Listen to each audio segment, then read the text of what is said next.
Hi everyone, welcome to lesson 5 of the BFF Coach University training. So today we are going to cover a huge topic in the business, something that comes up all the time, and we are going to be talking about handling objections and how to handle no's.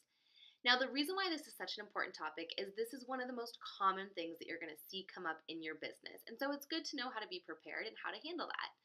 So first things first, at this point you've learned about inviting and you've sent out a bunch of invites.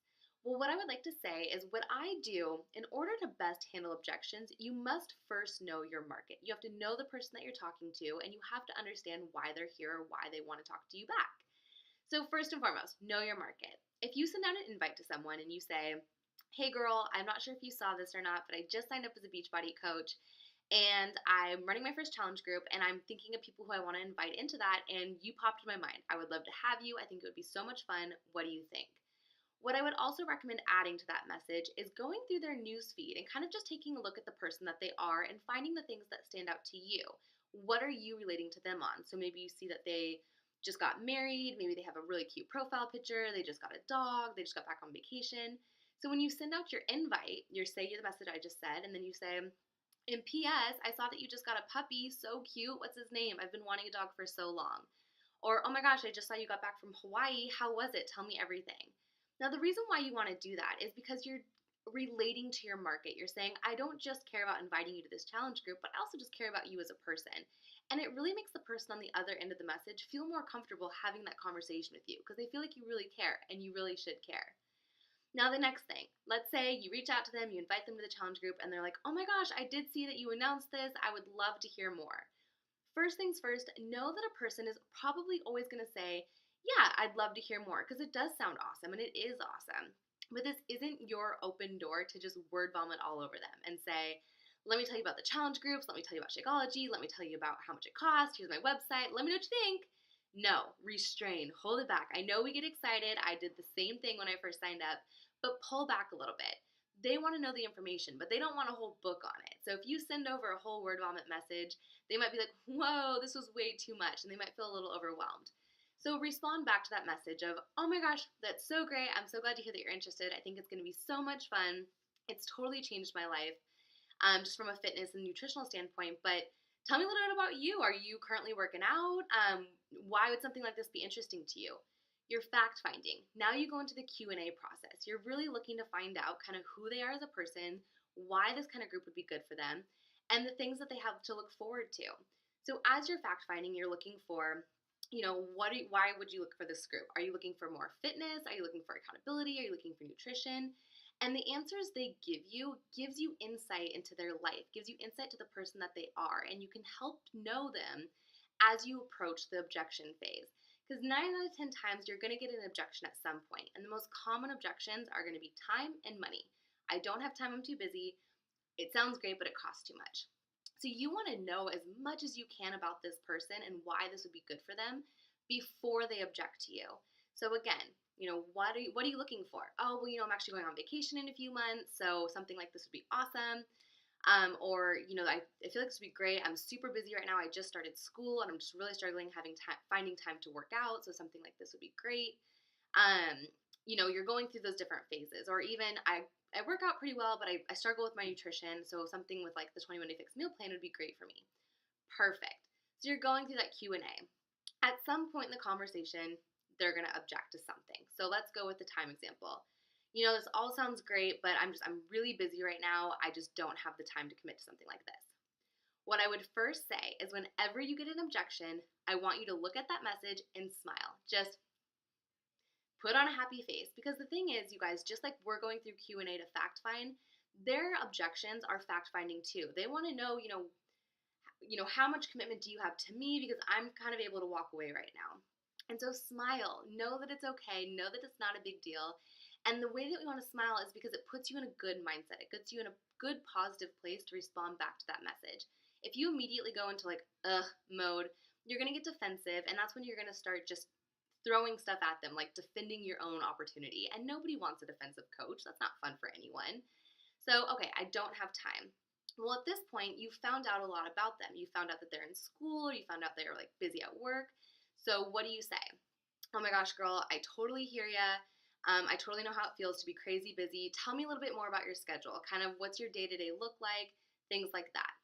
That's such a good response because it makes the person feel comfortable coming back to you with why they don't feel like they have time versus you just saying, it's only 30 minutes a day. You can definitely find 30 minutes a day. They're going to be like, well, no, I can't. So back off. So if you can say, tell me a little bit more about your schedule and they can walk you through it, now you know even more. So let's say they have school, I'm working full time, I'm a mom, I have all these things going on, I can't do it. What would you say back? I totally hear ya. I know when I was working in the corporate world full time, I was really struggled getting to the gym every morning because it required me to pack all of my stuff beforehand. I had to get there 2 hours early because I had to shower there. It was a nightmare commuting, and then I was at work all day, and it really sucked. But what I found was when I, started Beachbody, for me to just be able to roll out of bed, walk into the living room, work out for 30 minutes, I was actually getting better results. I was way happier, and it was way more convenient. It was way more efficient. Do you think that maybe you could find that 30 minutes maybe in the morning? I know it would make you feel better. And with your vacation coming up, think about how amazing you're going to feel on the beach in your bathing suit. What have I just done there? Now I've related to them. I've brought back into their why, and I've told them, I hear what you're saying. This is what I found once I started. Let's use the cost example. It all sounds great, but it's too expensive for me right now. I can't make it happen. I totally hear what you're saying. I know when I first saw how much Shakeology was, I thought it was going to be way too expensive. I didn't understand why I would pay $4 a day for some shake. But what I've found is I'm actually saving money on my groceries because I'm not buying a bunch of junk food. I'm not going out and buying coffee every day. I feel better every morning, and the $4 now has become so worth it. Do you think that with, one of your big things right now is that you're struggling with nutrition, and I know how much value this can add to your life. Do you think that you would be willing to try it out knowing that you get a full money back guarantee at the end? And just imagine how nice it's going to be when you're on the go, you're running to school, you're late for work, you can just grab the shake, you run out there for breakfast, you don't have to worry about coffee, you don't have to worry about breakfast foods. Think about how nice it's going to be for your crazy schedule. Now you're felt founding again. And that's kind of one of the third points in this objection video, is you always want to use feel, felt, found, because you're saying, I hear what you're saying. I totally felt that too. Here's how Beachbody changed my life. Here's what I found. And the more you know about the person's why, you can continually tie that back in. I found this about myself. This is what I think you can get to. And think about how nice it's going to be for the reasons you told me earlier you even want it to be in this group. So you're relating to someone. And another thing that it makes people feel good. They're like, okay, she gets me. She's just not trying to sell me something, because you're not. You're not a salesperson. You're here to help someone, and this truly is the best thing out there. Now, again, objections are the customer's version of a fact finding. So don't let it get you down. Don't let it discourage you. Really use it as an opportunity to relate to them even more and find out how you can help them. If somebody just straight up says no, it sounds great, but it's not the right time for me, I'm not going to do it, or no matter what you tell me about cost, it's not the right time. A no always means not right now. I cannot tell you how many times people have come back to me months, weeks, years later and said, hey, after they told me no, they come back and say, hey, I've been watching your stuff on Facebook. It wasn't the right time for me before, but I want in. I'm ready. I want in now. It's like, awesome, let's do it. And they end up being way better challengers because it was at the right time for them. So if somebody tells you no, do not take it personally. It's nothing against you. It's nothing about your opportunity. It's them. They aren't ready for it yet. So it's a not right now. How I follow up to those things is saying, totally get it. It's not for everyone, or it's not the right time for you. I do run these groups monthly. Do you want me to let you know about the next one, or is there a good time of year I should reach back out? This is a great way to find out a better time. Sometimes people are going to tell you, let me know about the next one for sure. Or they're going to say, this quarter is really busy for me. Let me know in summertime. Perfect. So when summertime comes, I can reach back out to them and say, hey girl, I know last time we talked, it wasn't a good time for you, but I'm going to have a challenge group coming up. Is it a better time now? So that's how you can handle no's. And at the end of it, what I want to say is, again, do not take no's and objections personally. Do not let it discourage you. It happens all the time. It still happens to me every single day. But that's okay, because again, I'm here to help who wants to be helped, and I'm here to help who's ready to take it on and have the challenge. So if somebody says no, or they have the objections, I'm going to walk them through it. I want to make sure that they get the best experience possible.